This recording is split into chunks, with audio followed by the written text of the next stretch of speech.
Something I've been thinking about a lot lately is how much we distort creation. Let me explain what I mean by that. I feel like we live in a world where we always have to prove how good we are, how smart we are, how pretty we are, how knowledgeable we are, how responsible we are. We're always trying to prove something to someone. Maybe it's even to just yourself. Maybe it's to your parents. Maybe it's to your friends. And this happens very subconsciously. It's not like you wake up and let me prove my worth, But it is something that I feel like a lot of people carry. I see it a lot when I would give intuitive readings. I would see it in people's energy fields and in their body. I guess they would be carrying it, not in their soul, but in their body. They would carry this I need to prove my worth here on earth. I need to prove that I'm good enough or whatever. Because at some point in our early years, we got convinced or told that we were not good enough. Maybe you weren't told directly, but with people's actions or the way they spoke to you, maybe they made you feel like you just existing wasn't okay. I would constantly be telling people that during their readings, just you being alive is more than enough. You breathing is more than enough. You watching TV one day and just sitting on your couch means you're worthy. We don't have to prove this. We shouldn't have to, at least, right? And when we feel like we need to prove ourselves, we prove that I deserve to be here, I deserve to be here on earth, I deserve to be here in this family or whatever, you feel like you have to earn that keep, right? Or you have to be the type of person that provides something to the world, that provides something to other people in order to feel worthy.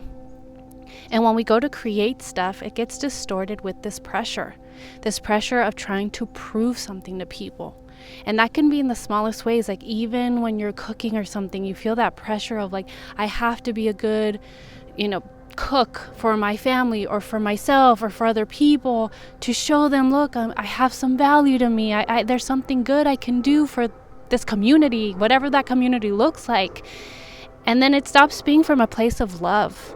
It starts, the way I see it, it's when something's done with pure love and just pure good intentions, I just love doing this and I want to share it with people, there's no other motive, then the water's crystal clear.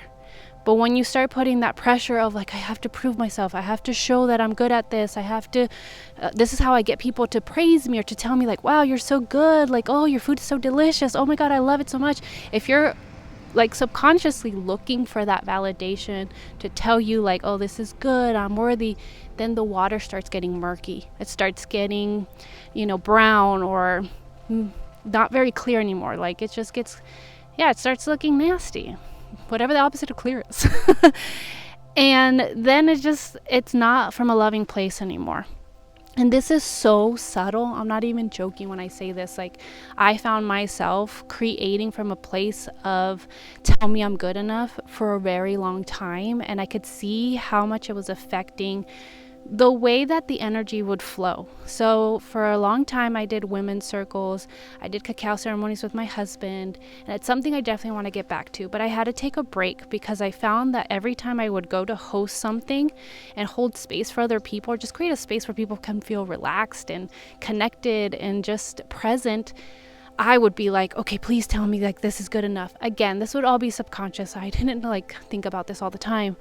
But I found myself being disappointed at the end because things didn't turn out the way I wanted it to, or people maybe weren't as happy or whoa, that was amazing. Even though they would always tell me wow, that was great, but it's something in me felt no, but it wasn't pure. It wasn't, what I really wanted it to be.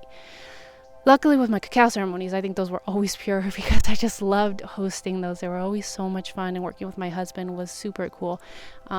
Oh, by the way, it's I do the guided meditations with my voice, and then he would play live music, and together we would create a whole ceremony out of it. And that did feel pure. But sometimes before the ceremony, I would find myself oh man, only 2 people signed up. It's not good enough. Why don't people sign up more? Why don't they see my, what we're trying to do here? And then I would be quickly seeing how much I started changing the energy from something pure and beautiful into something again, murky or getting a little bit dark. And it's you're not doing it from love anymore. And when you're not doing something from love, you create resistance. You start creating these walls, especially when you have these expectations, or you want it to go a certain way, or you're trying to force things on people, or you want to force like certain experiences, it's like, okay, you start creating resistance. It's almost like you're blocking the water now. You're making it harder for things to just flow easily. And I think it's just so sad because a lot of people stop creating, or they're creating from a place of like, give me attention or make me feel good enough, or tell me I'm good enough, tell me I'm worthy to be here. And we all stopped creating from love. And when we create from love, that's like the ultimate freedom, the ultimate way of expressing. When you do something out of pure love, just because you love it, there's no other motive. There's literally nothing. You would create let's say if you love to bake, you would create that cake, even if no one ate it besides you, and you're like, wow, this was delicious. That's a moment where it's created from pure love. When you don't need external validation, you don't need other people to see you necessarily. You just need to do it because you love it. And that's something I'm learning for myself. Whatever I create needs to come because I love it, because it's fun, because I enjoy it. Keep that water clear, keep it pure. Don't distort it. Don't make it muggy with my own trauma, my own pain, my ego getting in the way of like, hey, you're not good enough because no one's watching your videos. And it's like, but I love talking. I love sharing what I'm learning. I love sharing what's in my heart. And I feel emotional just even saying that. And it's like, because it's true. I have so much to say. And it's like, let me just say it without expecting all these people to view it or share it or acknowledge it or comment. Like, again, then the water starts getting murky, and I want to create from a place of pure love, my heart to just be in everything that I make without the extra expectation. And of course, it's important to do the work on yourself of like, why do I feel like I need this validation? Why do I feel, like broken or unwhole? It sounds weird, but you're not feeling whole. Like, why? Get to the root of that. A lot of it is just little you needing that validation, needing that attention, which you can give yourself and say, hey, I am good enough. I am worthy of being here. I am just a beautiful being that gets to enjoy life and to share what I love, whether people want to take it or not. Like, I just get to do it because I love it. I really want all of us to get back to that point. Just do things because you love it, not because you want some kind of pat on the back or some gold star or someone to give you a thumbs up and tell you that you're doing good enough. It needs to come from within all of us, that what we do is because we love it. Plain and simple. There's no other motive, just because we love it. All right, friends, I'll leave it there. I hope you're having a great start to your 2026. It's about to get real fiery with the eclipse new moon soon, but maybe I don't know when I'm going to release this, but either way, I hope you have a beautiful eclipse. Get ready for change. Invite it in with an open heart, and subscribe and like and share if you like this video, and I'll see you in my next video. Bye.